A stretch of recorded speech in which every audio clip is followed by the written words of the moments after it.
Big Value, Big Business Podcast, episode 28.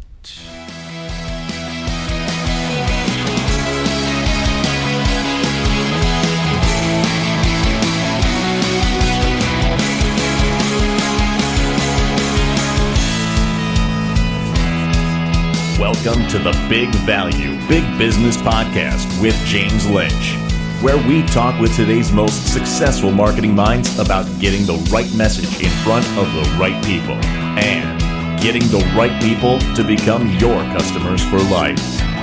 And now, your host, James Lynch.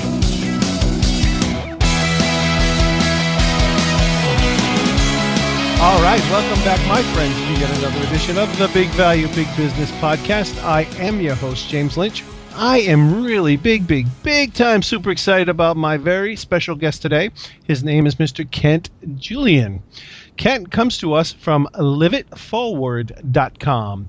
Kent is a family man, an author, an entrepreneur, and the founder and president of liveitforward.com, LLC. It's a personal and professional development company devoted to equipping people to show up and shine in their life and in their career. I like Kent's tagline. He says, there are two basic choices in life: check out and whine or show up and shine.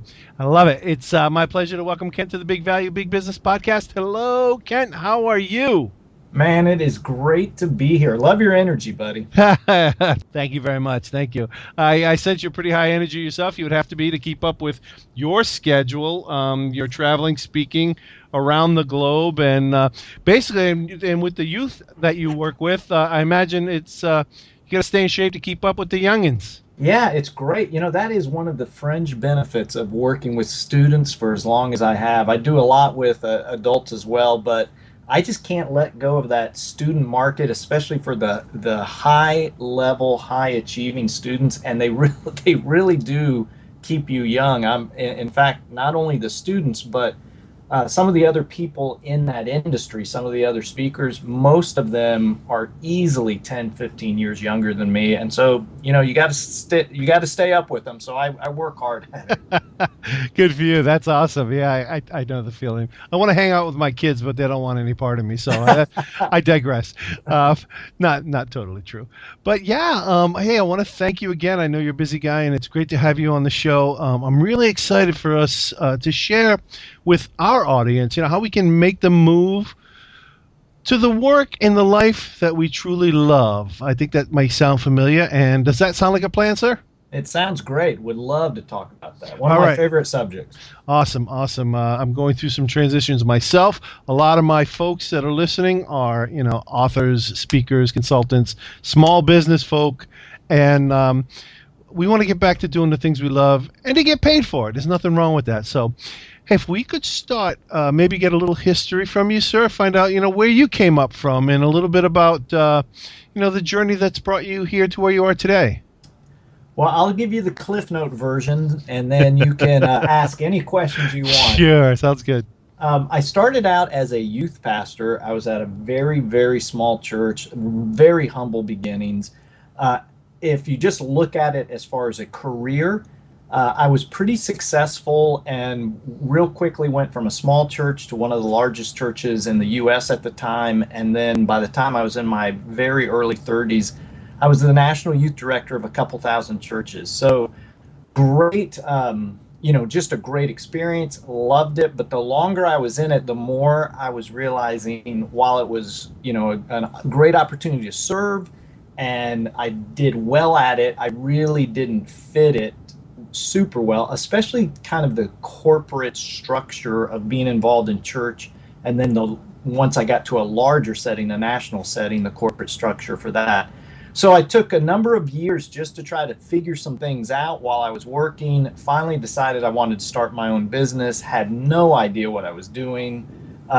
Ended up getting a lot of coaching, going to a lot of conferences. And long story short, 9 years ago, I launched Live It Forward totally as a bootstrapping company, bootstrapped it for 3 years while I had a full-time job.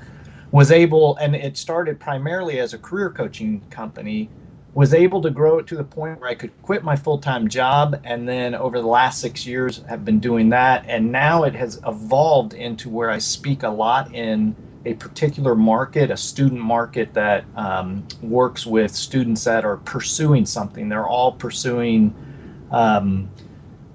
professional. They're really trying to figure out what they want to do in their life. So that fit real well with the career aspect. And then on top of that, I started adding things, conferences, and shaping the coaching I did for people who specifically want to earn money as speakers and writers. And so I've been doing that, and the brand just continues to grow. But it's been a great journey. Have learned an absolute ton. Love getting up every day, and I love what I do.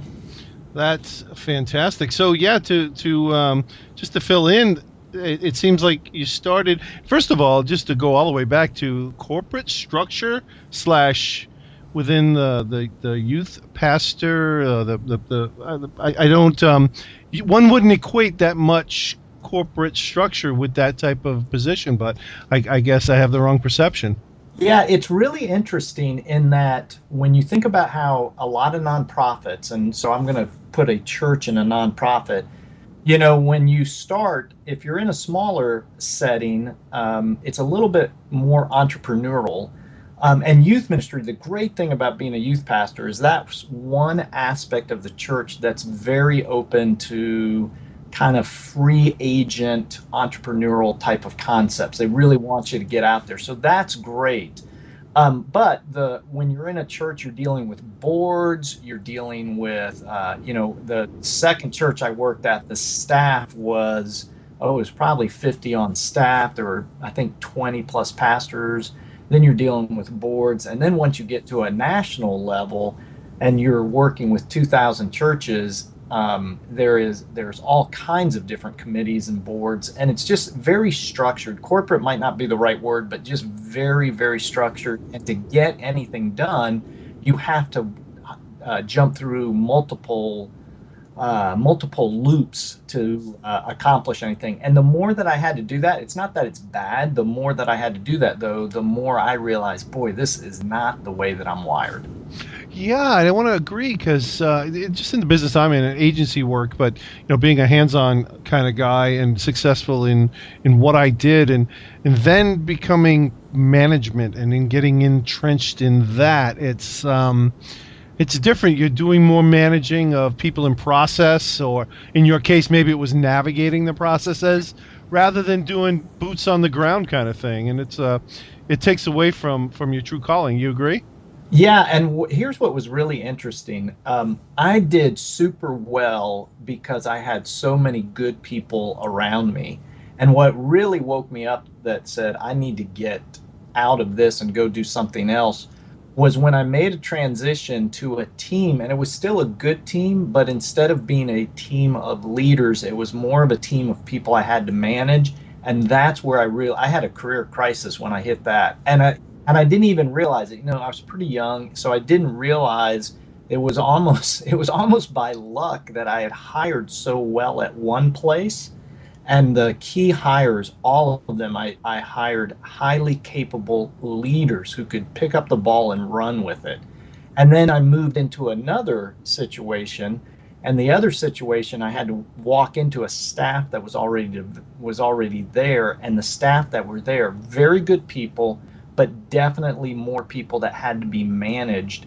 And I realized real quickly, man, I do not like managing people. I don't mind running with leaders. In fact, that's what you do as an entrepreneur. If you're going to connect with other people and you're networking and you set up affiliate business opportunities with other people, you're working with other high potential leaders that are going 100 miles per hour along with you.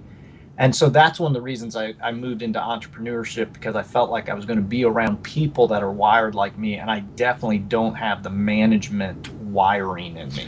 Agreed. I can totally relate to that. So it's back in 2005-ish that we decided to build on and bootstrap Live It Forward. So you were some 3 years in the making before you were able to fly full time with that. Is that correct? Yes, it was, and it was a real interesting journey. I share this in other places, but Sure, please do. the first the first year, my total revenue bootstrapping, and this is working probably, well, not probably, it was minimum of 15 hours a week, sometimes as many as 20 hours a week bootstrapping. My total revenue first year, not income, not money in my pocket, revenue was 4 grand. My second year, it was 24 grand. But what's really interesting is the first 6 months was only 6 grand. So if you look at the first 18 months I worked, the total amount of revenue I produced was $10,000, but the next 6 months was 18,000. So I doubled my income in a third of the time, and then the next year was 68,000, and that's when I really had enough momentum going on, and I knew what I was doing to launch. And when I'm working with speakers or writers, and we're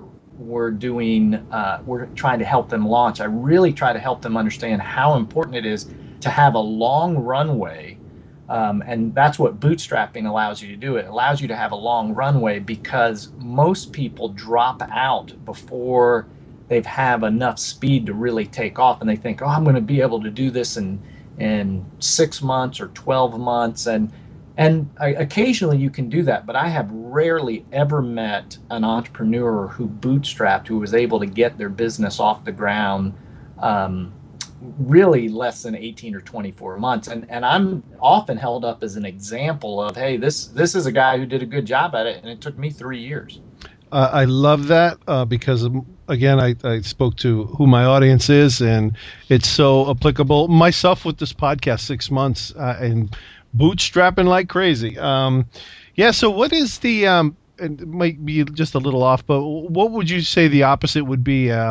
Investors or people investing in a project rather than the bootstrapping? Because I see our bootstrapping go hand in hand with kind of finding what you're doing, or refining your process, your products, your services, how you're going to serve your audience, and defining that audience. So I'm trying to picture in my head if there's several questions I just threw out there, but the opposite of bootstrapping was obviously you have a solid project with a business plan, and you present and you get venture capital, and that gets invested in, and you could get going with revenue. It may be sometime before you're in the black, but the bootstrapping, I guess what I'm asking is, fair to say you, while you're traveling down that runway, you're honing your offering, so to speak?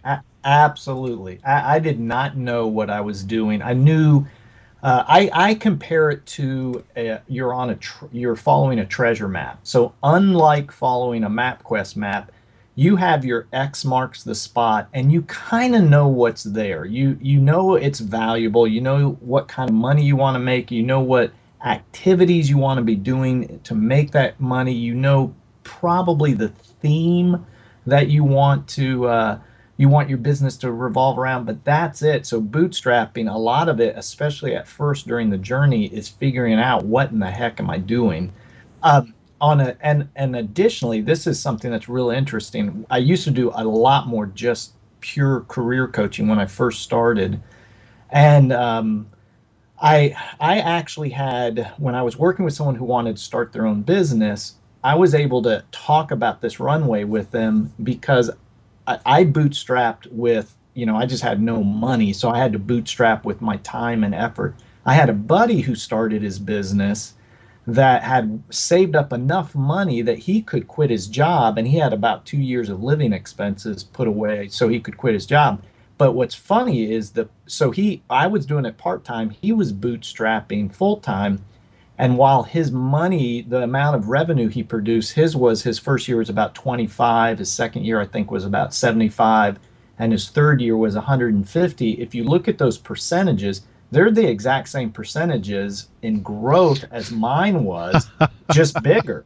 And then to add one more thing, there's a great book. I'm looking on my bookshelf right now. It's called From Zero to 1 Million. And it's about the guy who started Eye Contact, which is very similar to MailChimp and Constant Contact. And he did the investment route to where he was able to start with enough money, enough investors that he had a staff of 6. And if and he it's a what makes the book so great is that he really shares a lot of the details, including the finances. And again, his numbers are much bigger. We're talking, the first year is like $900,000, the next year. But if you look at the percentages, it's this exact same kind of growth. It's just instead of one person part-time or one person full-time, now he was starting with 5 or 6 people full-time, but the exact same percentages. So no matter how you do it, you have to have a runway. You have to have enough time to launch this thing, and if you give up on it too soon, you're not going to be able to take off. All right. So that brings perfect segue into you coach a lot of folks. How do I'm saying as a statement, you do coach a lot of folks, and a lot of folks, the best intentions, the best circumstances, the hardest workers, the hardest work ethic, but how do you help them stay in the game? That's a great question. I do coach a lot of folks, primarily now people who are looking to add speaking and writing, either doing that kind of full time or doing that as a major revenue stream. And I would say the two things. One is I try to provide a lot of inspiration, not inspiration as rah rah, all right, no, but you give real life examples. I can tell. Exactly. Yeah. But then on top of that, I think the biggest thing that I do, and even the way that we host when we put on a conference, the way we host conference, and then the way we do all of our coaching and mastermind, is teach the systems that work. So in other words, it's not just, I love 2 types of conferences. One type is when I go and it's just about coming up with ideas and trying to figure out, oh, I could do this, I could do this, I could do that. But once I know what I want to do, then this is how I am. I pay money to teach me, here's the system that I've used to, if I find a speaker that I want to follow, I want to find out what that person has done. How have they marketed their services? How did they figure out who are they going to go after and speak to? Their strategies. It's not just strategies, even systems. Yeah, correct. I'm sorry. Step by step.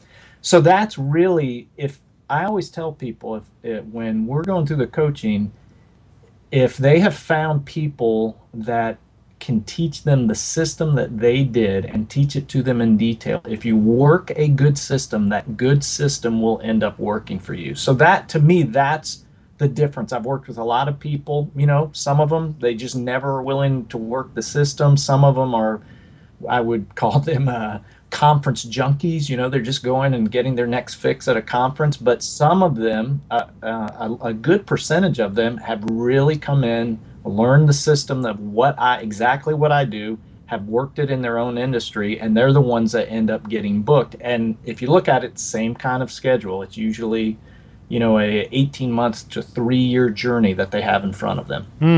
Interesting. Well, that's yeah. Tell me about a day in the life, present day. Now, are you're speaking around? Are you holding conferences? Do you one-on-one? Do people come see you? Just kind of get a glimpse at what your business is like. An easy answer to that is yes. To all of what you just said. I actually love variety. Love it. But I like variety within my sweet spots, the things that I really like to do. And the other thing is, I know a lot of contemporaries of mine who are speakers, especially those who started out in the speaking business. I was fortunate to start out as a youth pastor that had a lot of speaking with it, but I had a full-time job and kind of learned that. Because I started my business in my late 30s, versus somebody who came out and was an entrepreneur and especially a speaker and started speaking in their 20s, some of my contemporaries, 70% of their revenue will come from keynote presentations, and then 20% from back of the room sales, and then maybe 10% from other things. But what that means is, in order to make a great living as a speaker, they're doing 60, 70 engagements a year. I shoot for about 40 engagements a year. And so when you look, if the best way to look at just what, the day in the life, that's not really a good way to look at it. It's more of a month in the life of Ken. Taking the average. Yeah. I would say, and then just look at the revenue. I would say that 40% of my revenue, 40 to 45% of my revenue comes from speaking and back of the room sales. 20% of my revenue comes from live event things that I do in my hometown that I'm totally in control of, 20 to 25%. And then another 25 to 30% or so comes from coaching and mastermind programs that I put on. And so those are the primary ways. And then I have other things. I do some affiliate things, and I have every once in a while I'll take on a one-on-one client. So I have other ways to make money, but that's the vast majority of it. So I speak a lot. I do some live events. I do coaching and mastermind. And then to market my services, I do a lot of writing, blogging. I'm about ready to start a podcast myself. So those are some things that I do that I absolutely love, that you're constantly doing, that help you market and just serve people. I'm a big believer that the best way to market is to actually serve and give. And if you do that, you're able to really market your services well. Absolutely. The rest takes care of itself. Absolutely. I love that. A couple things popped out at me. You're really big on percentages of allocation of, and it's great because you get the high level view, and when that starts to get skewed, and like you said, you reference your sweet spots, and that is, I'm looking on your Julian.com and how you invest your time. It's broken down by percentages. Absolutely. I love that. And what's really cool is I don't have to hit the road. I can actually take a month or two off from speaking when I want to do that. There's a lot of variety. No 2 days are alike. When I'm tired of, hey, I haven't been out on the road. I've been kind of holed up in my office for the last 3 weeks. I usually have 2 or 3 gigs coming up. Excuse me, I don't like to call them gigs. Engagements coming up. I get it. And and so it just brings a lot of variety. All of those things. It's a different fleshing out of. It's all on the topics that I'm passionate about, but it's using different gifts and fleshing out. So when you're keynoting on stage, that's very different than when you're writing a blog, and that's very different than when you're doing coaching and mastermind. And I love all of those activities, but they're all around the topics and themes that I absolutely love. Yeah, that's great. And interesting how you made the comparison between some of your contemporaries and yourself, where they're out 70% of the time out beating the bushes. And I keep thinking about Michael Hyatt, and he used to be of that ilk when he was 70-80% out on the road, and he's turned that around considerably using online systems and digital delivery, and I think that is becoming more and more prevalent. Would you agree? Yeah, I would say the difference between a Michael Hyatt, and there's a couple other people who have made that transition, is I absolutely love keynoting. So I have heard, a good buddy of mine is Dan Miller. Oh, I love Dan Miller. He's great. Yeah, he's a great buddy of mine, and we actually do some work together and some business together. But he would almost be like, yeah, you don't want to do that at all. I don't know why anybody would want to go out and keynote. And I'm telling you, if you enjoy it, that's my absolute favorite thing to do, is to keynote. The audiences that I get to keynote in front of right now, my primary audience are, again, high achieving, really focused high school students that are focused on going somewhere. And most of my a small audience for me is around 500. Typically I'm in front of 1,500 to 4,000, 5,000 students. Oh, it's such a rush. Like a rock star. You're like a rock star. I love it. Yeah, and they're just so motivated, and I mean I come back just energized from those kind of things. So doing 35 to 40 of those engagements a year, I absolutely love that. But if it was 60 or 70, then now you're talking about being on the road 125, 150 nights a year. You're away from your family that much. So unlike Michael, where I think he's okay with maybe doing 6 to 10 a year. Yeah, he's really cut back. He really has. Yeah, he really has. And I really, really enjoy that part of my business, and can never see me not doing 35, 40 engagements a year. Well, see, and the whole theme of that whole analogy is, if you set it up right, if you have somebody like Kent Julian that's helping you put your act together, you can speak 10%, 20%, 50% of your time on the road. However, you set it up, and you say that's it. That's the key. Love It's figure out the life you want, and then try to figure out how to make work fit into that life. Absolutely, and that's fantastic. Personal note, you sound, dude, you have it totally together. I've seen some of your videos, energy plus some, passionate. Where do you go to the well, Kent? Where do you go for your inspiration? Be it mentors, your faith, your family. What comprises this enthusiasm that you have? The easy answer to that is yes as well. to all those things. I usually ask, who's your favorite author? Do you work with a mastermind? But you've taken it another level, and I did a little research on you, and I know that you draw your all your juice from all of those sources. Plus, I imagine. Yeah, I would say there's a number of things, and what's really interesting. My wife and I were talking about this just yesterday.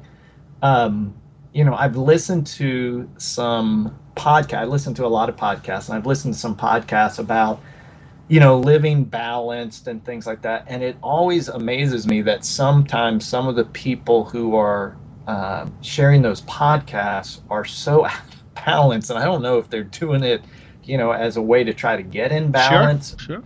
But I would say that in some ways I'm out of balance, but on purpose. And so what I mean by that is there are certain things that have just been high priorities. I read 7 Habits very early on, 7 Habits of Highly Effective People.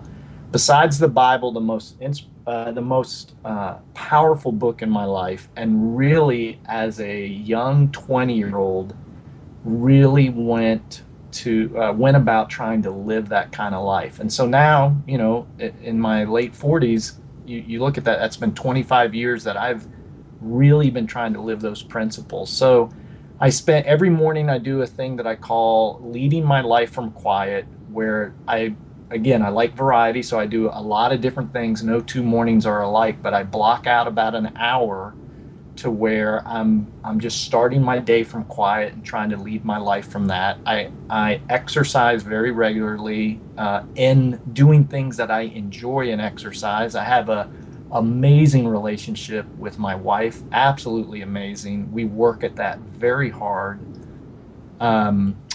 My faith in Christ is that's who I'm living my life for. And so I'm trying to honor him in all that I do and trying to follow him. And then I'm a big believer on the Jim Rome quote, "You are the average of the 5 people you spend the most time with." Absolutely. So I spend a lot of time with my wife. I spend time with people like Dan Miller.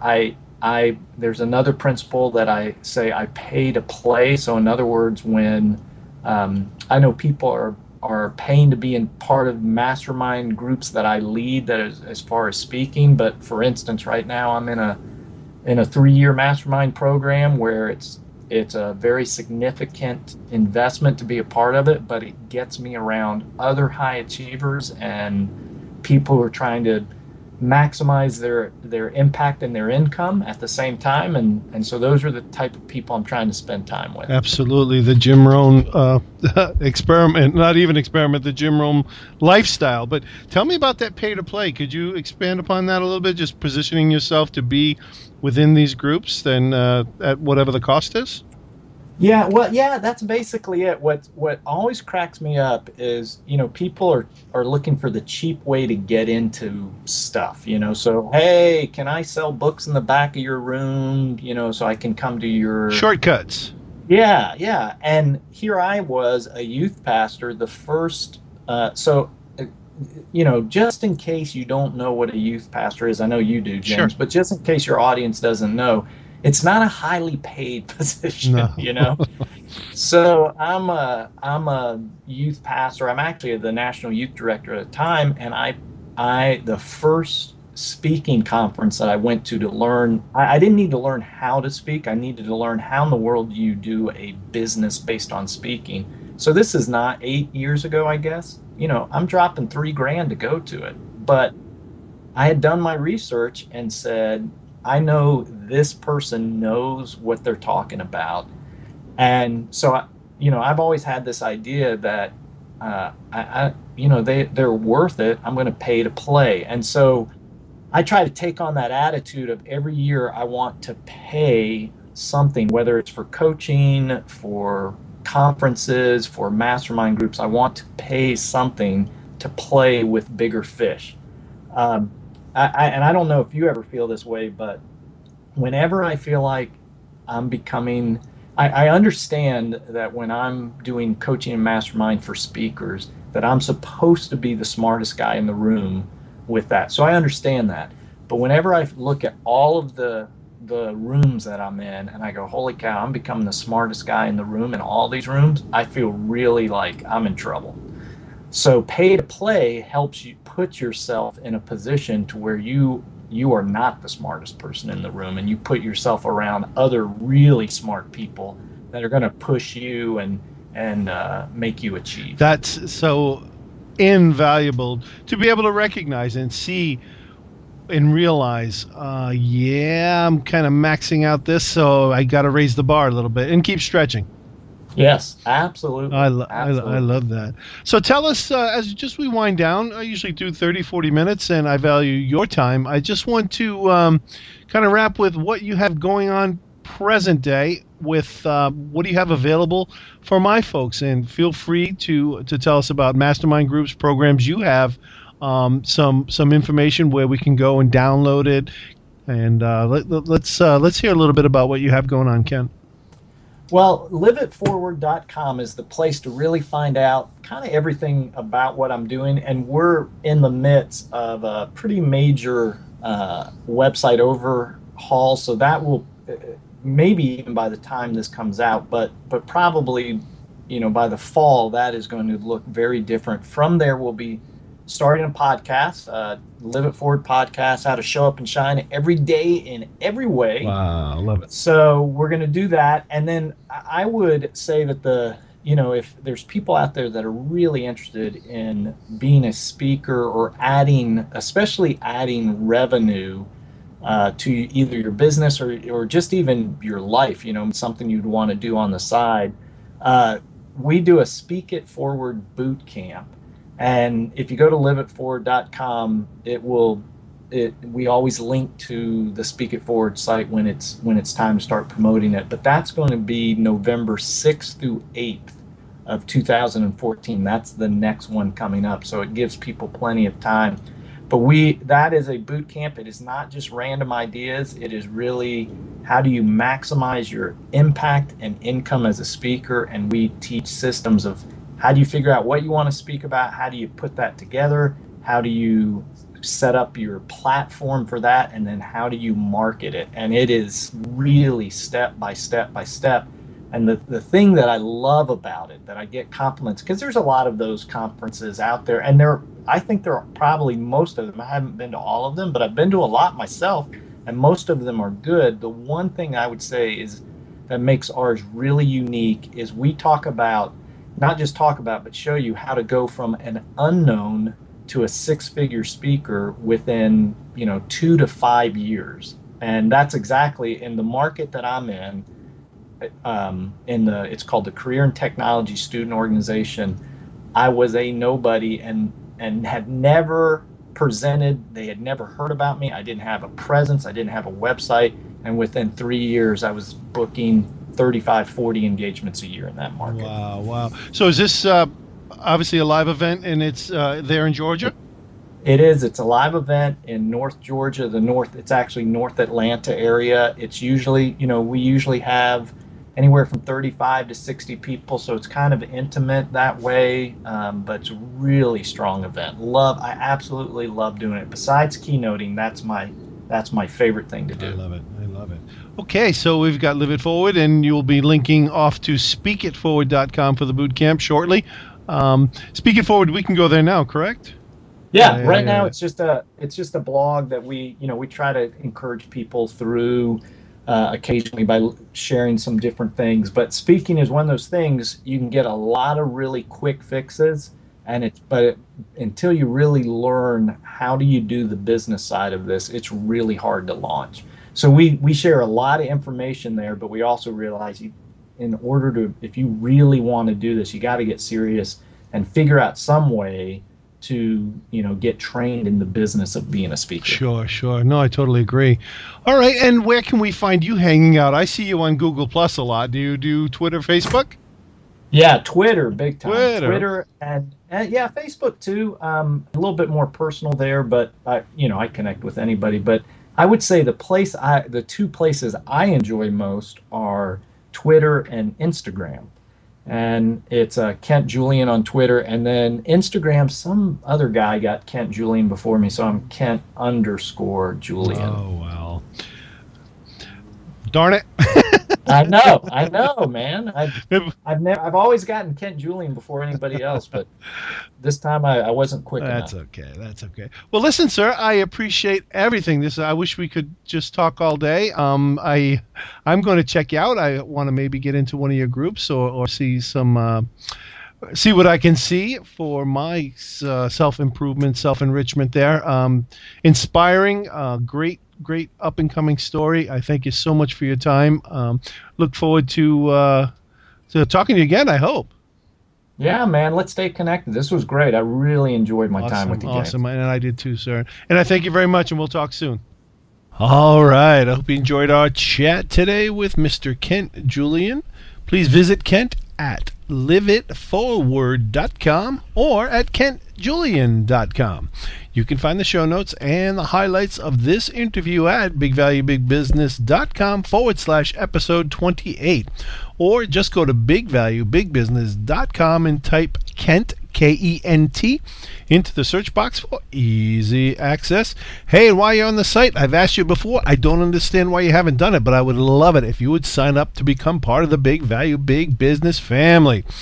You'll receive updates and highlights of every new podcast episode that I publish, so you can decide at that time if you want to download them and have a listen. Also, when you do sign up at the bigvaluebigbusiness.com, right there on the top of the site, I'll send you a really cool free gift.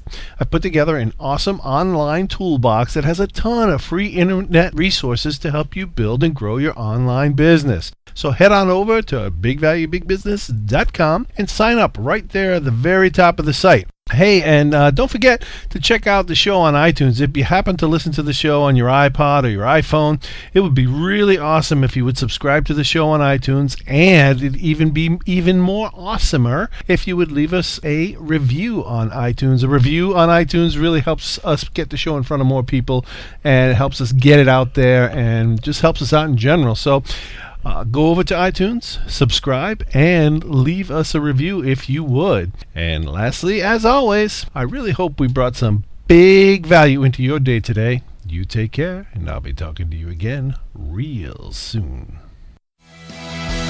Thanks for listening to the Big Value Big Business Podcast at www.bigvaluebigbusiness.com.